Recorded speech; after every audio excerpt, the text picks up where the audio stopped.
स्वयं स्वभावाप्ति प्रभावे कृत्स्नकर्मणा तस्मै संज्ञानिरूपाय नमोस्तु परमात्मने। अहिंसा परम धर्म के महावीर भगवान के संत शिरोमणि आचार्य गुरुवर श्री विद्यासागर जी महाराज जी के आचार्य श्री पूज्यपाद स्वामी जी के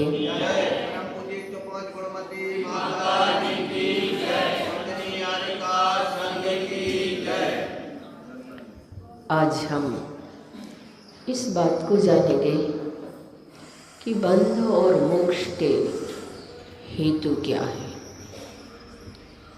कारण क्या है, इनके माध्यम क्या है, किन कारणों से बंध होता है तो किन कारणों से जीव उस बंधन से मुक्त होता है, और मुक्त जो होता है वो बंधन युक्त जीव ही मुक्त होता है। जो बंधन में ही नहीं है उसकी मुक्त होने वाली कोई बात ही नहीं है। तो बंधन हमारे जीवन में मन वचन काय की चेष्टा से कर्मों का जो आश्रय होता है वह आश्रम बंध को प्राप्त होता है।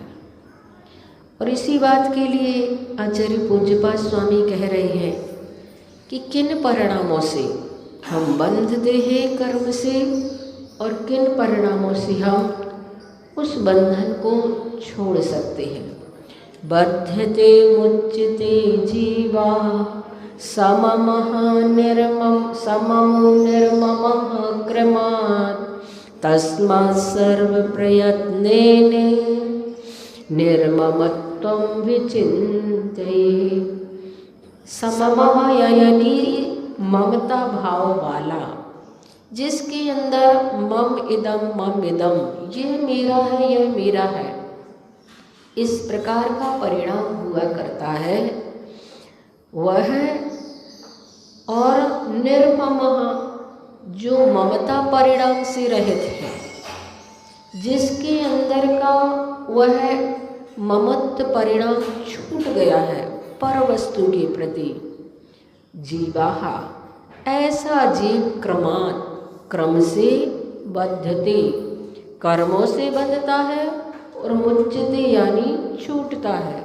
तस्मात् इस कारण से सर्व प्रयत्न पूर्ण प्रयत्न पूर्वक निर्ममत्वम निर्ममता रूप स्वरूप का विचिंतित चिंतन कर लेना चाहिए। बहुत बढ़िया बात यहाँ पर आचार्य पूज्यपाद स्वामी कह रहे हैं कि अगर हम कर्मों से बंधते हैं तो बंधने का कारण हमारा ममता परिणाम है, वस्तु के प्रति मूर्छा का परिणाम है, वस्तु के प्रति अटैच का जो परिणाम है, उनसे हम कर्म से बंधते हैं। बंध 4 प्रकार के होते हैं, प्रकृति बंध, प्रदेश बंध, स्थिति बंध और अनुभाग बंध। ये 4 प्रकार के बंध हुआ करते हैं और इन 4 प्रकार के बंधों की तासीर हम बहुत अच्छे से जानते हैं। प्रकृति का मतलब होता है नेचर, स्वभाव।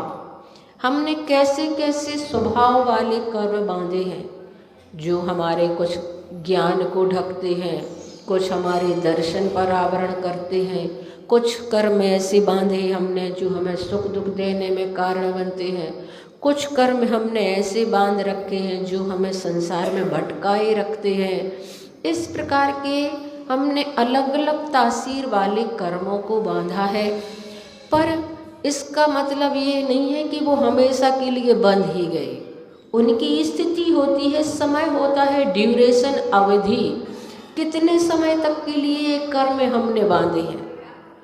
इस प्रकार का जो बंध होता है वो स्थिति बंध कहलाता है।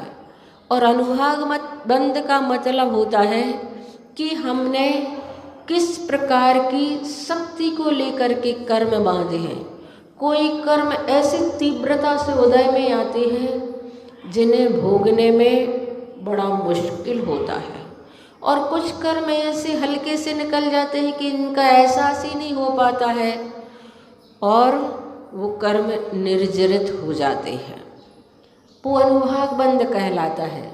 जो हमें फल देने में कारण बनता है वो अनुभाग बंध कहलाता है। और प्रदेश बंध का मतलब होता है कितनी संख्या में हमने कर्म बांधे, कितनी मात्रा में हमने कर्म बांधे हैं। जैसे हमारे योगों की चंचलता होगी उस प्रकार से कर्मों के बंध हमारी हुआ करते हैं। तो इस प्रकार से 4 प्रकार के बंध की व्यवस्था हमें हमारे आचार्यों ने बताई और ऐसे कर्म प्रति समय बंधते रहते हैं। एक समय भी ऐसा नहीं होता है जिस समय हमारे कर्म न बंधते हों। 7 प्रकार के कर्म तो बंधते ही रहते हैं। अभी संसार अवस्था में जब हम राग द्वेष की परिणति से सहित होते हैं तो तब तक हमारे 7 प्रकार के कर्म तो बनते ही रहते हैं। और कभी कभी ऐसी स्थिति आती है जब आयु कर्म बनता है तो एक साथ 8 कर्म भी बंधते हैं। एक अधिक से अधिक एक साथ 8 कर्म भी बन सकते हैं इस जीव के। लेकिन मैं आप लोगों को ये बताना चाह रही हूँ कि आप लोग सोचते होंगे कि ये कर्म बंध तो तब होते होंगे ना जब हम ममता का परिणाम करते हैं या निर्ममत भाव से होते हैं तो छूटते हैं। हम तो सो जाते हैं, अधिकांश समय हमारा सोने में हो जाता है, बहुत सारा समय हमारा कभी कभी भगवान की भक्ति आदि में निकल जाता है, तो शायद कम ही कर्म बनते होंगे। लेकिन चाहे मूर्छा की अवस्था हो चाहे सुप्त अवस्था हो, उस सुप्त अवस्था में भी हमारे 7 प्रकार के कर्म बंधते रहते हैं। आप लोगों को लगता होगा उस समय तो हमारे कोई परिणाम ही नहीं होते हैं, न राग के परिणाम होते हैं न द्वेष के परिणाम होते हैं, किसी प्रकार के परिणाम नहीं होते हैं, फिर उस समय कर्म कैसे बनते हैं? तो उस समय हमारे परिणाम हमें पता नहीं होता है, लेकिन वो परिणाम हमारे प्रति समय चलते रहते हैं। ये बात जरूर है, जागृत अवस्था में हम विशेष कर्म बांध लेते हैं, मन के माध्यम से विशेष कर्म बांध लेते हैं, पर 1 इंद्री 2 इंद्री 3 इंद्री 4 इंद्री जिनके मन नहीं है उनके कर्म नहीं बनता, ऐसी बात नहीं है। कर्म उनके भी बनते हैं और एक समय में 7 और 8 कर्म उनके भी बनते हैं। जैसी हमारी कसाएं हैं वैसी कसाएं उनके भी पाई जाती हैं। आपको लगता होगा पृथ्वी जल अग्नि वायु वनस्पति ये क्या है, ये तो अचेतन जैसे हैं, आप उनको कभी जीव ही नहीं मानते हैं, लेकिन उनके अंदर भी इस प्रकार के कर्म बंधते रहते हैं प्रति समय। मरण करके जब हम एक शरीर को छोड़कर दूसरे शरीर को धारण करने के लिए जाते हैं, अभी उस स्थान पर नहीं पहुंच पाए हैं जहां हमें जन्म लेना है, बीच में है, रास्ते में है। यहाँ से हमने शरीर छोड़ दिया है और जहाँ हमें शरीर धारण करना है वहाँ पर हम पहुँच नहीं पाए हैं। उस समय आप लोगों के मन में विचार चल रहा हुआ कि उस समय कितने कर्म बनते हैं, तो उस समय भी हमारे 7 कर्म बंधते रहते हैं। आयु कर्म तो हम बांध के ही जा रहे हैं, तो 7 कर्म उस समय भी हमारे बंधते रहते हैं। ज्ञान वर्ण दर्शन वर्ण वेदनी मोहिनी नाम गोत्र और अंतराय, ये हमारे कर्म विग्रह गति में भी इस प्रकार से बंधते रहते हैं। इसलिए कर्म बंध की प्रक्रिया को समझना बहुत जरूरी है और सोचना है कि हे परमात्मा, वो कौन सा क्षण होता होगा जिस क्षण हम कर्म बंध से मुक्त हो जाते हैं। ऐसी कौन सी अवस्था होती है? तो वो अवस्था राग द्वेष से रहित, जब 10वें गुण स्थान तक राग रहता है और उससे बाद 11वें गुण स्थान में जैसे ही पहुंचते हैं तो ऐसे 11वें गुण स्थान में बंध तो होता है, लेकिन एक समय का बंध होता है। कर्म आते हैं और झड़ जाते हैं, आते हैं और झड़ जाते हैं। 1 सेकंड के असंख्यात समय होते हैं और उसमें से एक समय हमें निकालना है। इतने समय के लिए कर्म बंधता है और झड़ जाता है, बंधता और झड़ जाता है। लेकिन अभी तो हम संसारी अवस्था में राग देश की परिणति से जी रहे हैं और राग देश की परिणति के साथ हमारे बंध ऐसे ऐसे चलते हैं कि पता नहीं कितने कितने भवों के कर्म हमारे अभी वर्तमान में उदय में आते हैं। तो इस प्रकार के यहाँ पर आचार्य पूज्यपाद स्वामी कह रहे हैं कि हमें जानना है उस अवस्था को कि हम कर्म बंध से कैसे मुक्त हों। तो उन्होंने कहा निर्ममाः, अगर हमारे परिणाम राग द्वेष से रहित हैं, ममत्व से रहित परिणाम है, तो वह परिणाम हमारे लिए कर्म बंध से मुक्त कराने में कारण बनती है। मोह का परिणाम, ममत्व का परिणाम सबसे ज़्यादा खतरनाक होता है। मैंने पढ़ा कि एक सज्जन अपने मित्र से मिलने के लिए जा रहे थे, समय निश्चित कर लिया था और ये भी तय कर लिया था कि आज 2-3 मित्र के यहाँ मिलने के लिए जाना है। तैयार होकर घर से निकलने ही वाले थे कि उनका बहुत पुराना मित्र जो था वह उनके घर पर ही मिलने के लिए आ गया। उसने पूछा, आप कहाँ जा रहे हैं?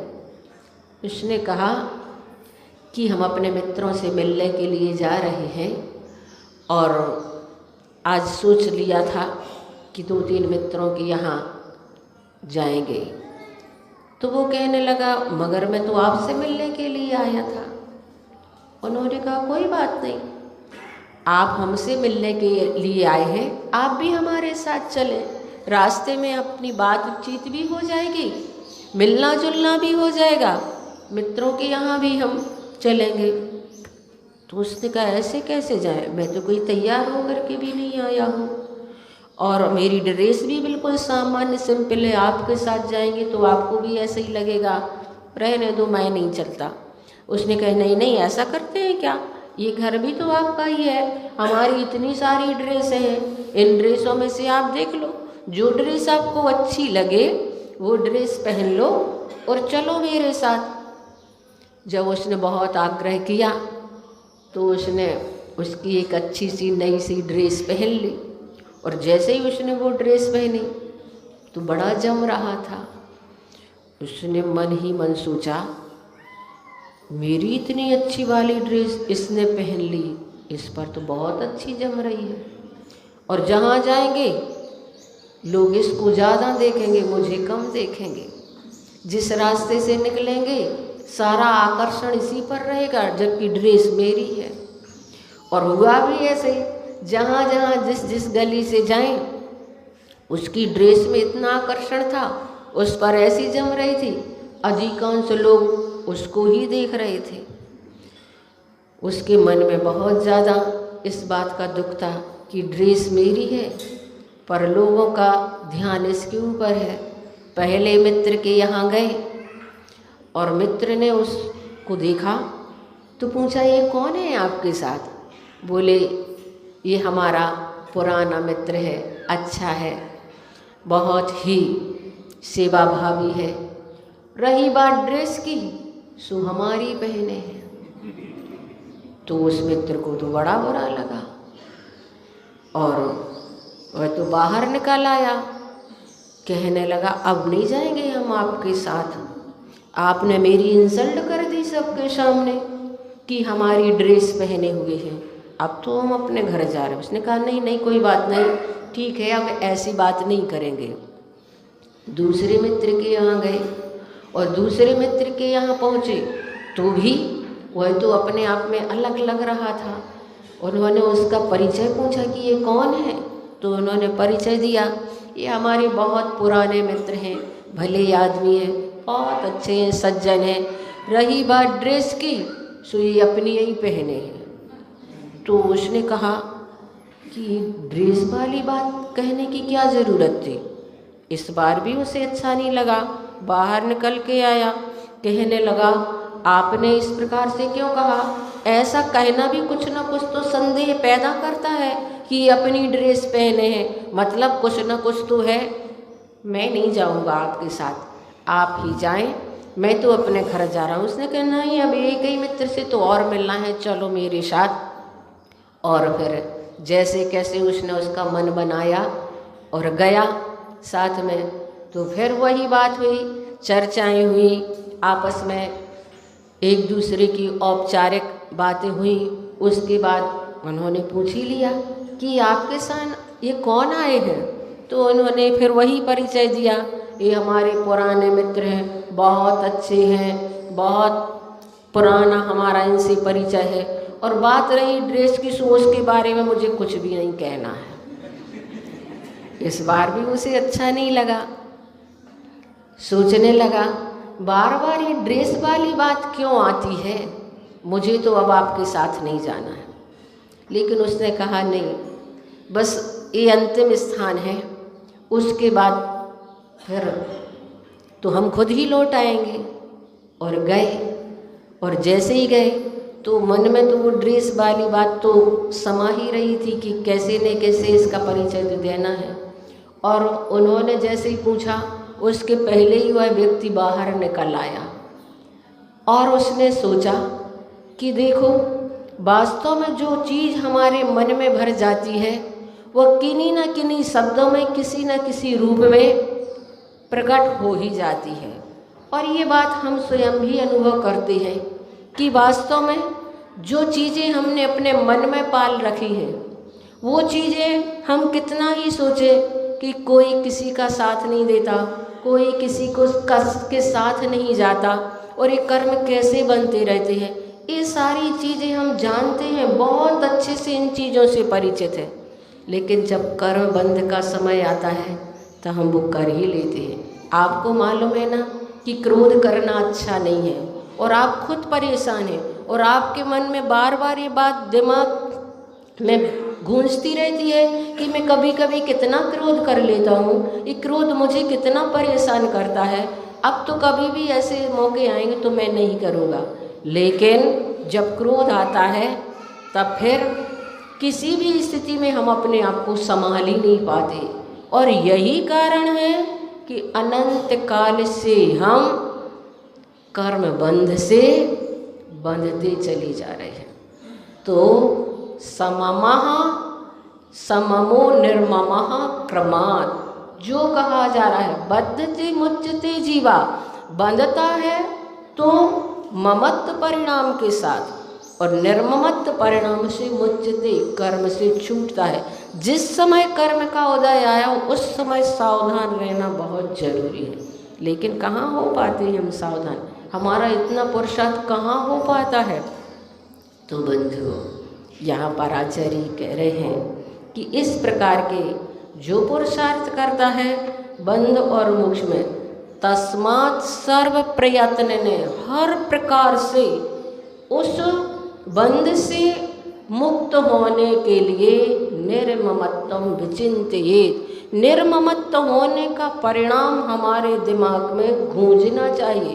प्रति क्षण एक ही आवाज़, जैसे आप लोगों ने मुनि श्री प्रमाण सागर महाराज जी का भावना योग सुना होगा, उसी को गुंजाओ, दिन भर उसी बात को गुंजाओ अपने दिमाग में कि मैं शुद्ध हूँ, मैं बुद्ध हूँ, मैं निरंजन हूँ।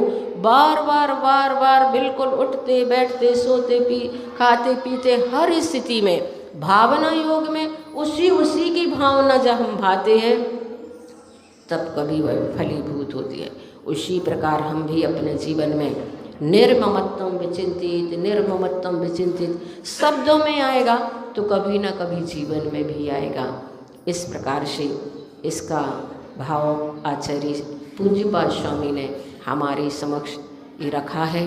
समय अपना हो रहा है, आज रविवार है, आचार्य श्री की भी हम पूजन करेंगे, इसलिए पहले 9 बार बड़े बाबा का जाप करके हम अपनी बात को यहीं पूर्ण करते हैं।